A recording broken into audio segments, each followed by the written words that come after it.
ভোটারের দেহ টুকরো টুকরো করে লোপাট করেছে বিএলও। হ্যাঁ, অভিযোগ এমনটা, বিএলওর নৃশংসতা। বাদুড়িয়ায় নিখোঁজ নাসির আলীর দেহাংশ উদ্ধারে চাঞ্চল্য। বিএলওকে গ্রেপ্তার করে নিহতের দেহাংশের খোঁজ পায় পুলিশ। আর খুনের পর টুকরো করে দেহাংশ লোপাটের অভিযোগ। প্রমাণ লোপাটে একাধিক জায়গায় ফেলে দেওয়া হয় দেহাংশ। ধৃত বিএলও রিজওয়ানকে জেরায় নিহতের দেহাংশের হদিশ পায় পুলিশ। খুনের অভিযোগে 10 দিনের পুলিশ হেফাজতে বিএলও সহ 2।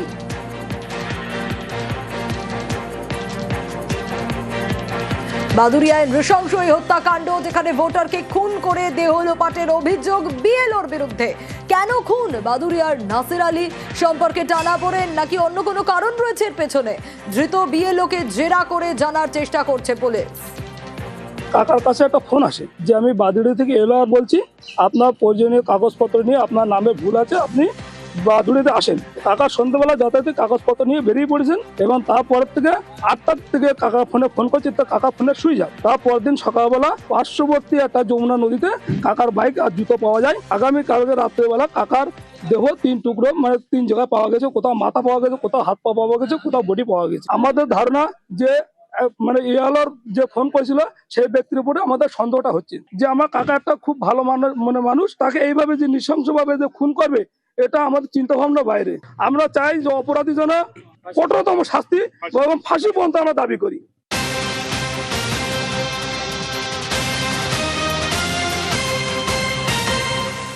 বাদুড়িয়ায় বিএলওর হাতে ভোটার খুনের অভিযোগ। ঘটনার পরই বেপাত্তা অভিযুক্ত বিএলওর পরিবার। ধৃত বিএলও রিজওয়ানের বাড়িতে ঝুলছে তালা। বিএলওর পরিবারের কারো কোনো খোঁজ নেই।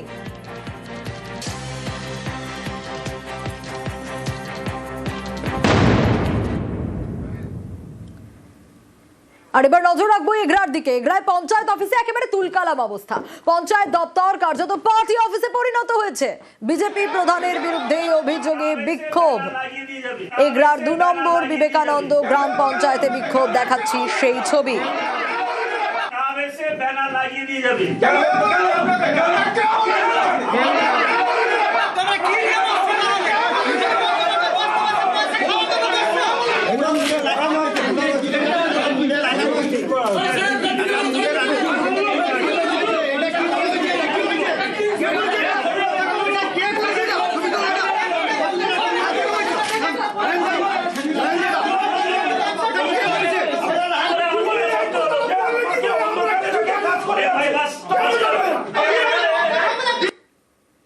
ঘটনাস্থলে পুলিশ পৌঁছয় পরিস্থিতি সামাল দেওয়ার জন্য। যে ছবি আপনাদের দেখাচ্ছিলাম, এগরার 2 নম্বর বিবেকানন্দ গ্রাম পঞ্চায়েত, যেখানে রীতিমতো বিক্ষোভের ছবি। কেন এই বিক্ষোভ? তুলকালাম পরিস্থিতি পঞ্চায়েত অফিসে, কারণ পঞ্চায়েত দপ্তর কার্যত পার্টি অফিসে পরিণত হয়েছে। আর এই অভিযোগ কার বিরুদ্ধে? বিজেপি প্রধানের বিরুদ্ধে অভিযোগ উঠছে। ঘটনাস্থলে গিয়ে পরিস্থিতি সামাল দেয় পুলিশ। বিজেপি প্রধানের বিরুদ্ধে স্মারকলিপি, সরকারি প্রকল্পের ডিসপ্লে বোর্ড ভেঙে ফেলারও অভিযোগ। পঞ্চায়েত অফিসে বসেই দলের কাজ করার অভিযোগ তার বিরুদ্ধে। আর বিক্ষোভ চলাকালীন বচসা, ধস্তাধস্তি, ঘটনায় মুখ খুলতে নারাজ প্রধান, উপপ্রধান। সারা পশ্চিমবাংলায় যেখানে বিজেপি পরিচালিত গ্রাম পঞ্চায়েত রয়েছে, সেখানেই তৃণমূল এই বদনাম শুরু করেছে। আসলে পায়ের তলায় মাটি নেই, যার ফলে তৃণমূল ছটপট করছে। তারা পার্টি অফিস বানিয়েছে, এই তৃণমূল পার্টি অফিস বানিয়েছে। আজকে তৃণমূল আমাদের বদনাম শুরু করেছে। অভিযোগ তো করছে, অবশ্যই পঞ্চায়েতের ভুল আছে, ভুলের জন্যই আর অভিযোগ করছে। পঞ্চায়েতের ভুলের জন্যই তো অভিযোগ করছে। ভুল কিছু আছে বলেই মানে জনগণ এসে করছে। কে যে ছিঁচে তো বুঝতে পারা যাচ্ছে না। তবুও মানে যেটা হয়তো বিজেপি, যারা হয়তো বিজেপি মানে এরিয়ায়, সেখানে হয়তো রাস্তাটা হচ্ছে, সেখানে হয়তো তারাই হয়তো ছিঁচছে।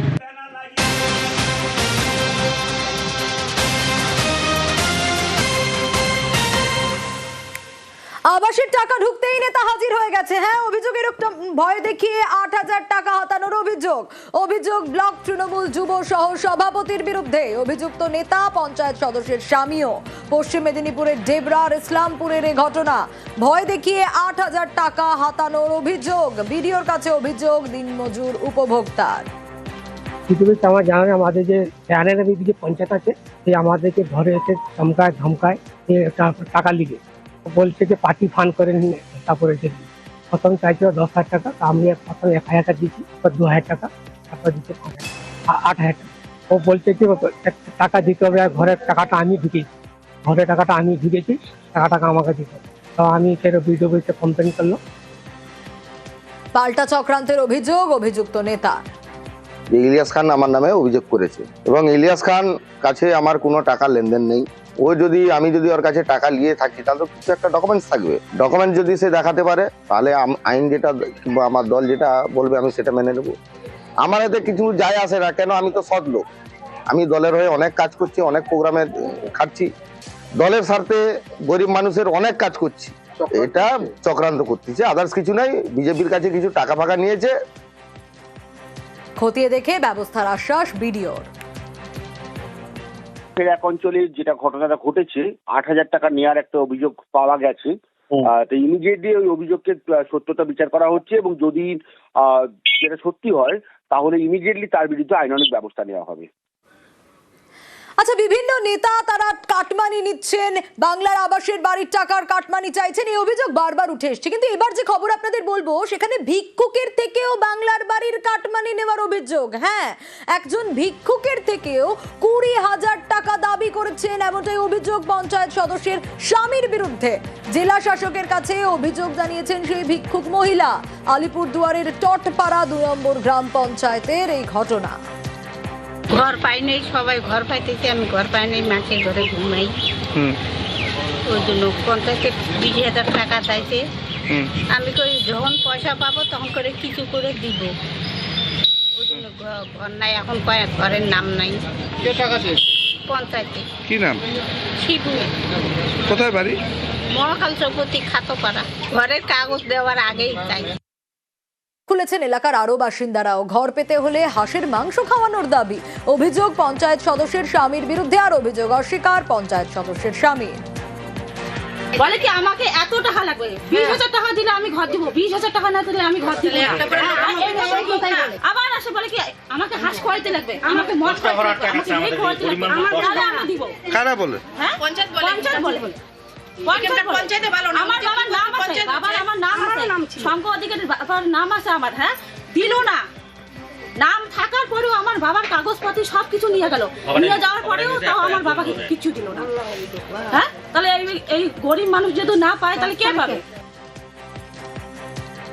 আমার নামে অভিযোগ করছে না, এটা অসম্ভব। ওর হচ্ছে, ও বুঝতে ভুল করছে। PWL হচ্ছে ওর ঘর, নাম আসছে, PWLটা এখনো দেয় নেই দিদি, এটা পাট্টা দেওয়ার কথা। ওইটা নিয়েই হয়তো রাগগোসা মন ক্ষুণ্ণ হয়ে বসে আছে। তো উনি বলছে আপনি সরকারি ঘরের জন্যই 20,000 টাকা চাইছেন। না না, এটা অসম্ভব। আমাকে জিজ্ঞাসা করে, এটা আমি বলছি PWL আছে, দিদি পাট্টা না দিলে কোনো রকমই দেওয়া সম্ভব না।